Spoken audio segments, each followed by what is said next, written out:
Welcome back to your YouTube channel Toppers World, and today I'm going to talk about a very important topic, that is how can we attempt our real IELTS reading exam module so that we can get maximum band score. Every student wants to get at least 6, and some of the students have requirement for 7, 7.5, 8 band, but this video is suitable for those students who want to get 6 to 6.5 band, because this is the requirement of majority of the students, and I advise them that they should watch this video till end, because in this video I am going to share a lot of information, valuable suggestions to you that can help you in actual exam situation to obtain your dream score. You have to first decide which passage you should do first, because first passage that you should do should be easier, or you should be comfortable with that. If you choose a very hard passage, it is going to negatively affect your performance. So what I want to suggest you that you should start your reading from either first passage, or you should see all the 3 passages, and which passage you are familiar.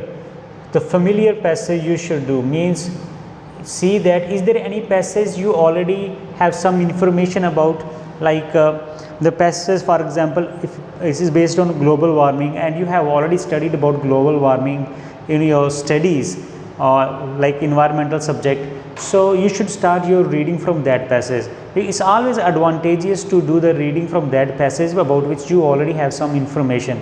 If all 3 passages are new to you, then you should start from the first passage, because the first passage is the easiest passage in IELTS reading.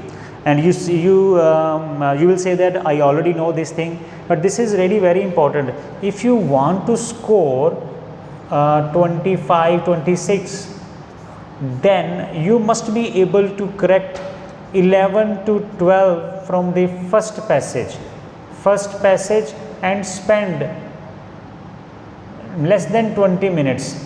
Suppose 17 or 18 minutes are enough to be spent on this.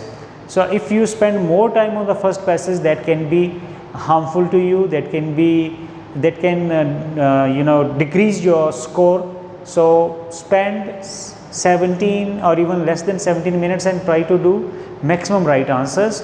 So start your reading from the passage number 1.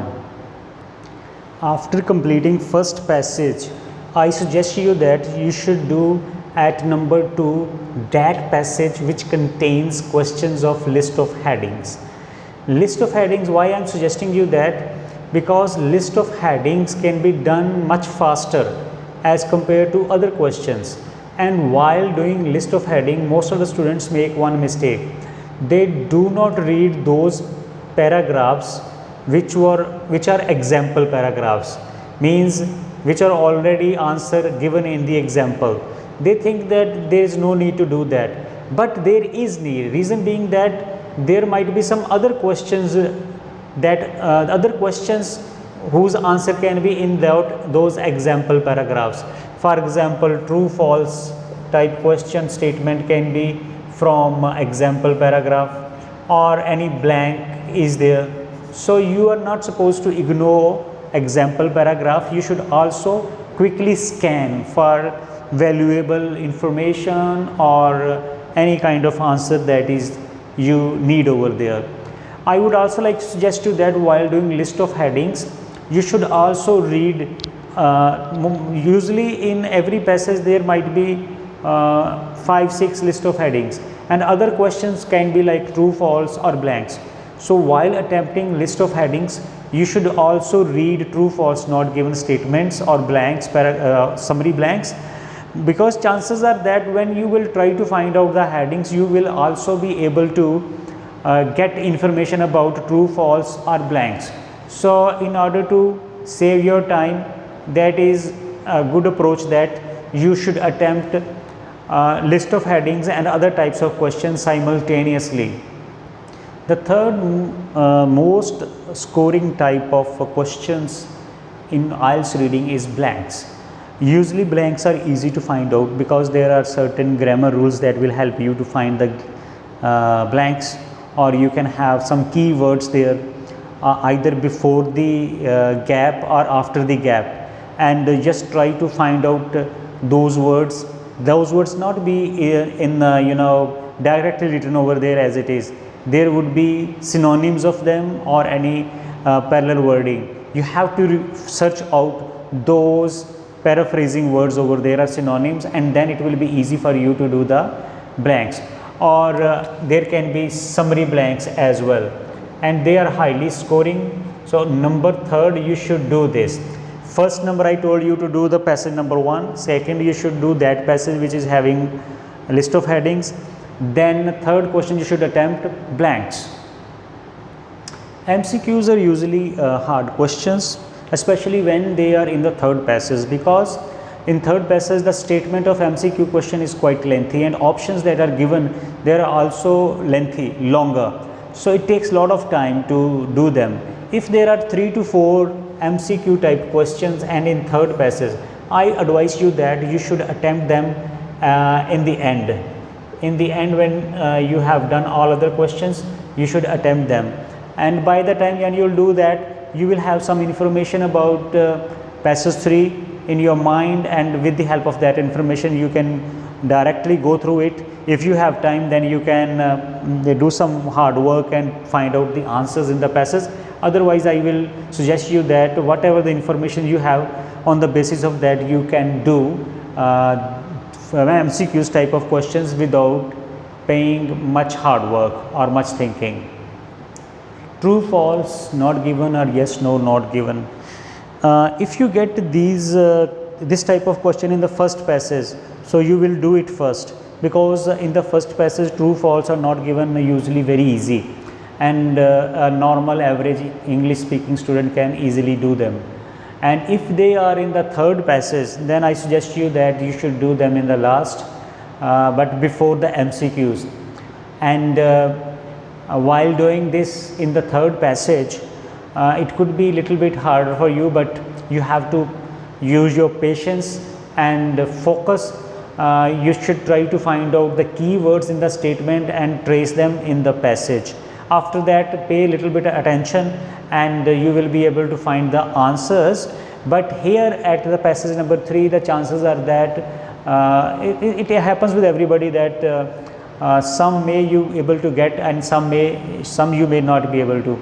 But I advise you that you should watch my video how to attempt true, false and not given. That video will help you to make the decisions regarding whether the statement is true, false or not given. So watch that video on Toppers World. That separately is done by me, and this is a very helpful video that will be very helpful to you. Which paragraph contains the given information? Usually the information that you have to search in the paragraph means questions. They are less in number and paragraphs are more in number. So such type of question is time consuming question, but we cannot ignore this.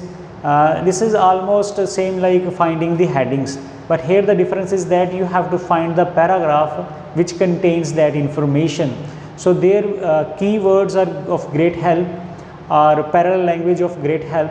You have to find out that paragraph which contains the information, and when you read the question sentence, try to think that what kind of paragraphs would be there which will be having such information, like whether this statement is of reasons of something or effects of something, or they are discussing any problem. So accordingly you should quickly go through the paragraph by skimming and scanning and give the answers. This kind of question can also be attempted by along with blanks or true, false or not given. So if you get this kind of question, you should also read the other questions of the passage and do both of or all types of questions of the same paragraph simultaneously.